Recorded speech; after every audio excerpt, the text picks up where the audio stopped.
My name's Camilla, and I'm 30 years old. I live in a cozy house, a place full of memories, left to me by my dear grandmother. It's been my sanctuary, my little world where everything just feels right. But, as life would have it, not everything outside these walls is as peaceful. You see, my family is a bit of a mixed bag. There's my husband John, a man of few words, who always seems to be caught in the middle of things. We've had our ups and downs, but who doesn't, right? Then there's my father-in-law, Robert. He was a gem, the kind of man who could light up a room with his smile. I always wondered how he ended up with Helen, my mother-in-law.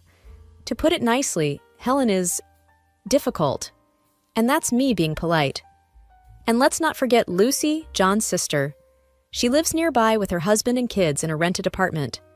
Lucy and I never really clicked. Maybe it's because she's so much like Helen. I remember this one evening, a typical family dinner at our place. Robert was there, and as usual, he was the life of the party. "Camilla, this lasagna is divine," Robert said with a grin, taking another hearty bite. "Thank you, Robert. It's Grandma's recipe," I replied with a smile. Helen, on the other hand, barely touched her food. She just pushed it around her plate, looking like she'd rather be anywhere else. "It's a bit too salty, don't you think?" she said, her voice sharp. John shot me an apologetic glance across the table. I just shrugged it off. "That's Helen for you, always a critic." Lucy chimed in. "Mom, it's fine. Not everyone has your taste buds." The conversation moved on, but the tension lingered, as it always did when Helen was around. After dinner, Robert pulled me aside. "Camilla, I just want to say I really appreciate how you handle Helen. You have the patience of a saint." I laughed. "Well, I try, Robert, but it's not easy." He patted my shoulder. "You're doing great, dear. Just hang in there." If only I knew then how much more hanging in there I'd have to do. That's the thing about life in our little family. You never know what's coming next, especially with Helen and Lucy in the mix. But back then, it was just the usual. A little bit of discomfort, a lot of biting my tongue and trying to keep the peace. Little did I know, the storm was just around the corner. Life has a way of throwing curveballs when you least expect it. And one of those came crashing into our lives one cold, dreary morning. Robert, the one person who brought some light into our often tense family gatherings, passed away. It was sudden, a heart attack, they said. He was the glue that held us all together, and without him, things started to unravel quickly. The day after we got the news, I found myself in our kitchen, a steaming cup of coffee in hand, lost in thought. John walked in, looking like he hadn't slept a wink. "He was the best dad anyone could ask for," John said, his voice heavy with sadness. I reached out, placing my hand over his. "I know, honey. He was wonderful. We're going to miss him so much." John nodded, wiping away a tear. "Mom's taking it hard. She's a mess." That wasn't hard to imagine. Helen without Robert was like a ship without a rudder, lost and directionless. And true to form, she became more difficult than ever. Every phone call with her was like walking on eggshells. A week later, we were at Helen's house. Lucy was there too, her eyes red from crying. The air was thick with grief and unspoken tension. "We need to talk about what's next for Mom," Lucy said, breaking the uneasy silence. John sighed. "Yeah, we do. She can't be alone in that big house. She needs someone around, just in case." Helen's gaze shifted to me, her eyes narrowing. "I don't want strangers in my house. What about Camilla? She's home most of the time." I felt my heart sink. This was not what I had signed up for. "Helen, maybe you could stay with Lucy. She's got more space, and the kids would love to have you around." But Helen shook her head, her lips a thin line. "Lucy's place is always so noisy, and I can't stay in this house filled with memories of Robert." The conversation went around in circles, with no one willing to back down. Lucy seemed relieved at the thought of not having her mother move in with her. John looked torn between his mother and me, not sure which side to take. We left Helen's house that day with no resolution in sight. I could feel the storm clouds gathering, a sense of dread settling over me. How were we going to navigate this? How was I going to deal with Helen under my own roof, in the house that was once my sanctuary? As we drove home, John reached for my hand. "We'll figure this out, Camilla. Together, we will defend our independence." I wanted to believe him, I really did. But deep down, I knew things were about to get a whole lot more complicated. The air was tense when we all gathered again at Helen's house. The living room felt smaller than usual, crowded with unspoken thoughts and emotions. Lucy was there, fidgeting nervously, while her husband Mark tried to look anywhere but at Helen. John and I sat on the edge of our seats, bracing for whatever was coming. "So, have we decided what to do about Mom?" Lucy finally broke the silence. Helen, who had been staring out the window, turned sharply. "I've made up my mind," she declared. "I'm giving this house to you, Lucy, and I'm moving in with Camilla and John." My jaw dropped. "What? Helen, we didn't discuss this." Lucy's face lit up, a stark contrast to the shock on mine. "Really, Mom? That would be great." John looked at me and tried to intervene. "Mom, we need to talk about this. It's not that simple." Helen's eyes narrowed. "What's there to talk about? Camilla has plenty of space, and she works from home. It's settled." I couldn't believe what I was hearing. "Helen, this is a big decision. And what about Lucy? She has more room, and the kids—" Helen cut me off. "Lucy's house is always in chaos with those children. I need peace and quiet." John gave me a helpless look, clearly torn. "Camilla, maybe we can make it work. For a while, at least." So Helen hasn't changed her mind since our last meeting. I felt my frustration mounting. "John, we can't just rearrange our lives because Helen decides so. What about our privacy? Our life?" Lucy chimed in, her voice a little too eager and triumphantly. "Camilla, think about it. Mom needs us now. You wouldn't want her to be alone, would you?" I felt like I was being cornered, my own home slipping away from me. "It's not about that, Lucy. It's about making a decision that affects all of us. We need to think this through." But it was clear that Helen had made up her mind, and Lucy was all too happy to support her decision. John turned out to be too soft, not independent, to make a decision in our favor. As we left Helen's house that day, the weight of the situation settled heavily on my shoulders. I was about to lose the one place where I had always felt safe and at peace, my sanctuary, and there was nothing I could do about it. The days following that dreaded meeting were some of the longest in my life. I tried to argue with John, to make him see reason, but it was like talking to a brick wall. "Camilla, she's my mother. What do you want me to do? Turn her away?" It wasn't that I wanted to turn Helen away. I just wanted a say in what happened in my own home. But it seemed like my say didn't count for much. Before I knew it, the day came when Helen moved in. She arrived with more luggage than I thought possible for one person. My once serene living room was now cluttered with her things. "I hope you don't mind, Camilla. I need all my things around me," Helen said, directing the movers here and there. I forced a smile, hiding my frustration. "Of course, Helen. Make yourself at home." As the days turned into weeks, my patience wore thin. Helen had a way of making her presence felt in every corner of the house. She criticized my cooking, my cleaning, even the way I arranged the living room furniture. One evening, as I was trying to make dinner, Helen came into the kitchen. "You're cutting the carrots all wrong. Here, let me show you how it's done." I bit my tongue, handing her the knife. "Sure, Helen, show me." John walked in just then, and I could see he was trying to gauge the situation. "Everything okay here?" "Just teaching Camilla a thing or two about cooking," Helen said, a hint of smugness in her voice. I kept quiet, focusing on the onions I was chopping. John lingered for a moment, an awkward spectator, before mumbling something about checking the mail and leaving the kitchen. It wasn't just the constant criticism that got to me. It was the way Helen managed to turn John against me. Every time I tried to talk to him about how I felt, he accused me of being insensitive. "Camilla, she's going through a tough time. Can't you just cut her some slack?" John would say.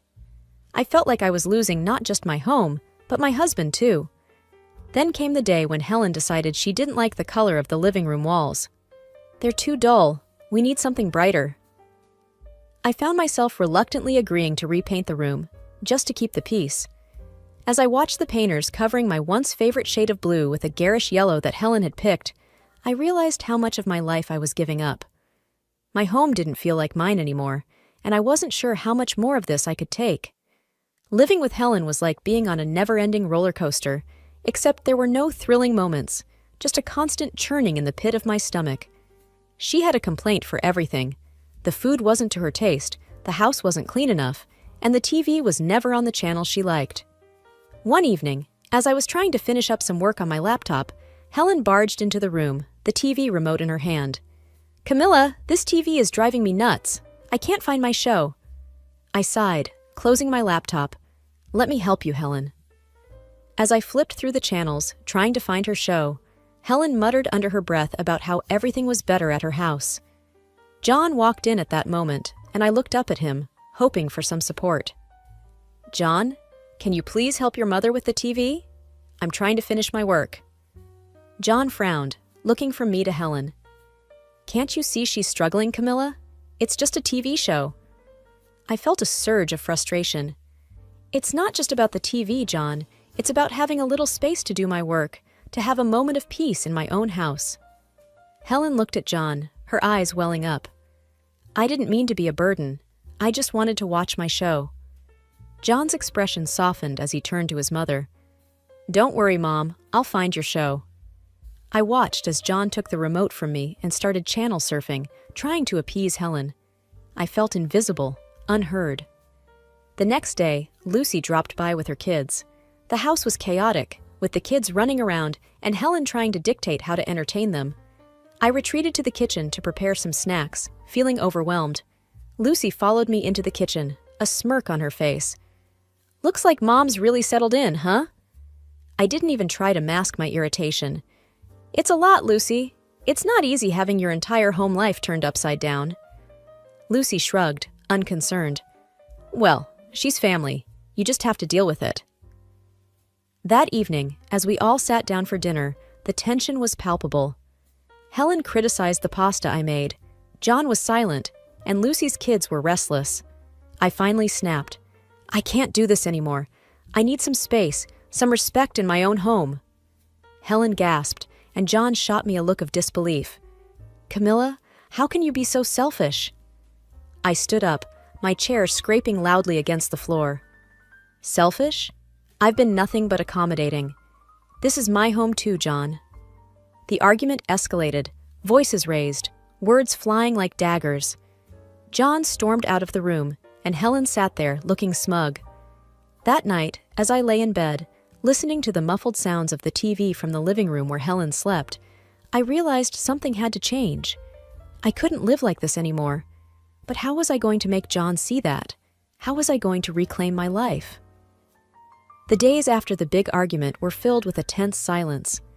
John and I barely spoke, and Helen acted like she owned the place, more so than ever.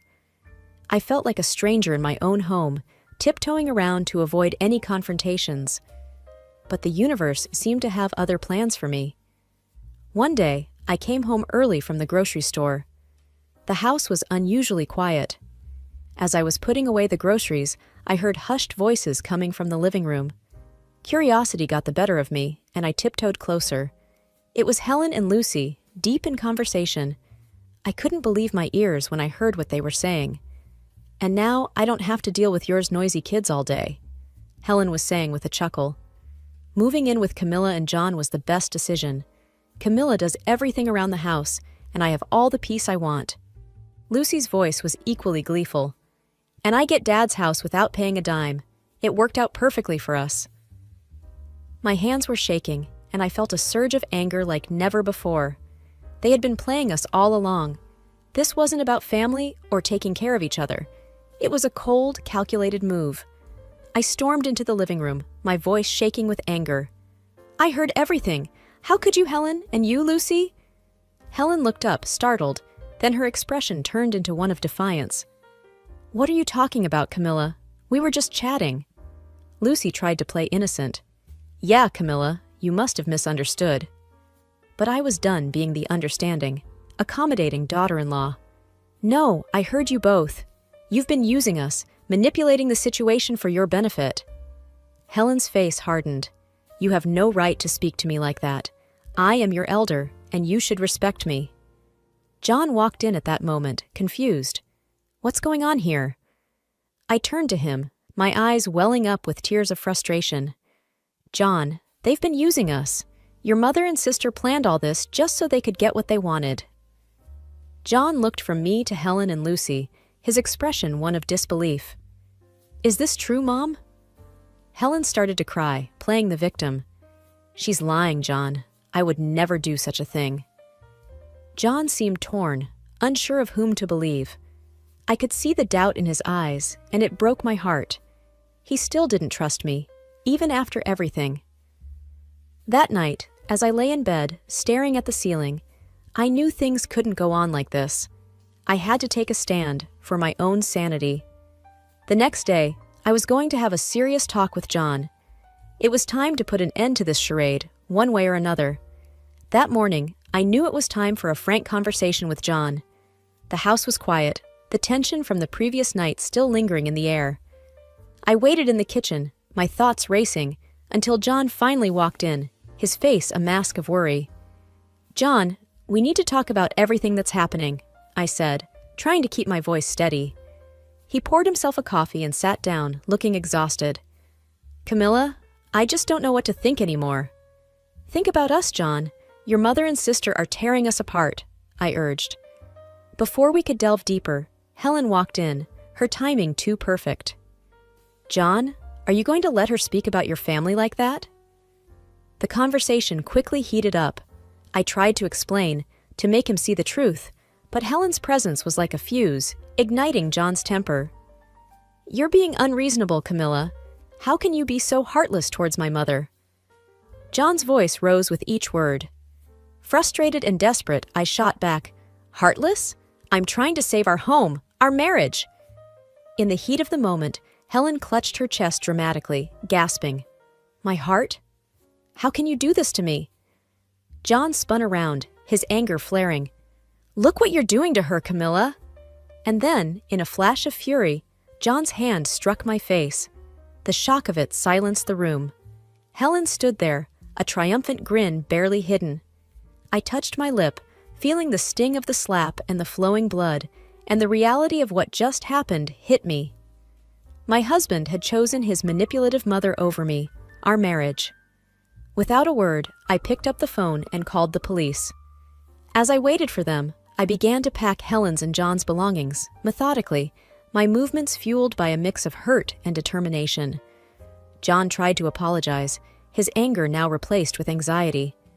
Camilla, I'm so sorry, I didn't mean to. But it was too late. I'm filing for divorce, John. I can't be in a marriage where I'm not respected, where I'm not safe. The police arrived, and I explained everything. John and Helen were quiet, the reality of their situation finally dawning on them. After the police left, I dragged the suitcases to the front door. Helen's face was a picture of shock as I placed them outside. This is your stuff. You need to leave now, I said, my voice void of any emotion. John picked up the suitcases, his eyes avoiding mine. Helen wanted to scold me again, but then followed him, her triumphant act gone, replaced by a dawning realization of what she had lost. As the door closed behind them, the silence of the house enveloped me. It was a painful moment, but also one of clarity. I had stood up for myself, chosen my dignity over a broken marriage. Now it was time to rebuild my life on my own terms, in my own home. After the divorce was finalized, I found myself in a quiet, almost surreal calm. My house, once a battleground of tension and conflict, was now solely mine again. I spent the first few days just walking through the rooms, taking in the emptiness, the peace that had returned. It felt like waking up from a long, troubled dream. I started by returning the house to its former appearance, undoing the changes Helen had imposed. Each shift, each movement, felt like a step towards reclaiming my life.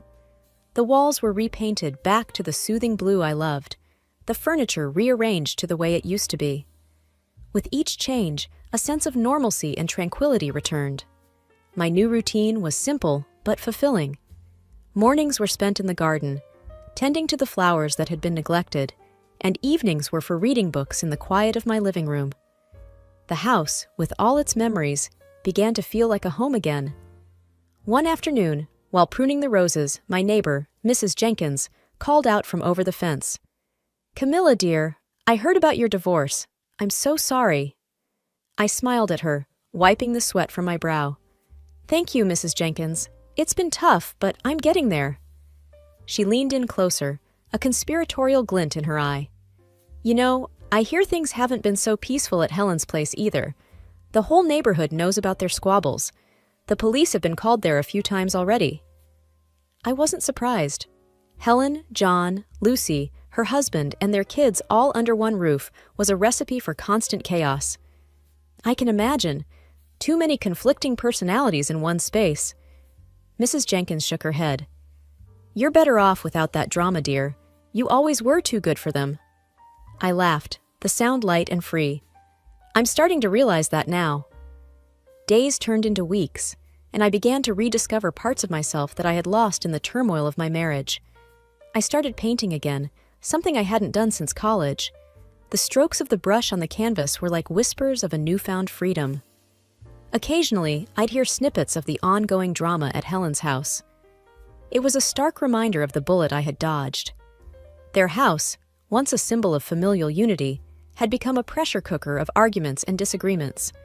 In those moments, I felt a twinge of sadness for John, but it was quickly replaced by a sense of relief. I had escaped that life, that endless cycle of unhappiness. I was free to live on my terms, to find happiness in the little things, my garden, my art, my peaceful home.